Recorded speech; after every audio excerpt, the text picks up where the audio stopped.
क्या कोई मरकर भी जिंदा हो सकता है? ये कहानी है परम भक्त घुष्मा की, जिसका बच्चा मरकर भी वापस आ गया। देवगिरी पर्वत के पास सुधर्मा नामक ब्राह्मण और उसकी पत्नी सुदेहा रहते थे, जिनकी कोई संतान नहीं थी। संतान सुख से दूर और लोगों के तानों से तंग आकर सुदेहा बहुत दुखी थी। सुदेहा ने अपने पति का वंश आगे बढ़े, इसलिए उसने अपनी बहन घुष्मा का विवाह सुधर्मा से कराया। घुष्मा भगवान शिव की अनन्य भक्त थी और प्रतिदिन 101 पार्थिव शिवलिंग बनाकर पूजा करती थी और उन्हें पास के तालाब में विसर्जित करती थी। उसकी भक्ति से प्रसन्न होकर शिव ने उन्हें एक पुत्र का वरदान दिया, जिससे घुष्मा के जीवन में खुशियां आ गईं। सुदेहा और घुष्मा दोनों ही बच्चे से बहुत प्यार करती थीं, लेकिन समय के साथ सुदेहा के मन में ईर्ष्या और द्वेष की भावना जागने लगी। वह सोचने लगी कि सुधर्मा और संतान दोनों पर घुष्मा का अधिकार है।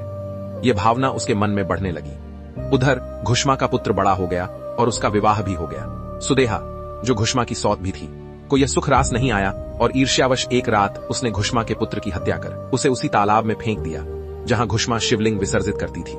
सुबह होते ही पूरे घर में हाहाकार मच गया।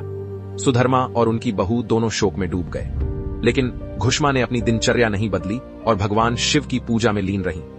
पूजा समाप्त करने के बाद जब वह तालाब से पार्थिव शिवलिंग विसर्जित कर लौट रही थी, तभी उनका बेटा जीवित अवस्था में तालाब से निकलकर उनके चरणों में गिर पड़ा। तभी भगवान शिव वहां प्रकट हुए और भगवान शिव ने घुष्मा को वरदान मांगने को कहा, लेकिन भगवान शिव सुदेहा से क्रोधित थे और उसे दंड देने को तैयार थे।